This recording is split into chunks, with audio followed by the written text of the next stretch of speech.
赤く点滅させたまま、しばらく待ちます。しばらく待つと、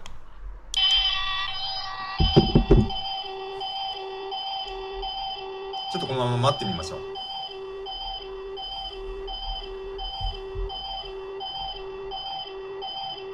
80ピンチです。今最後の力を振り絞ってます。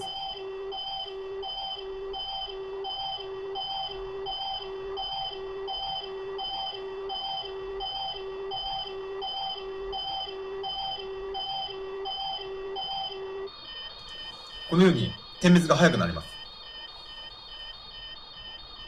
頑張れ、80。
で、そして、すべてが終わると、このように元の状態に戻ります。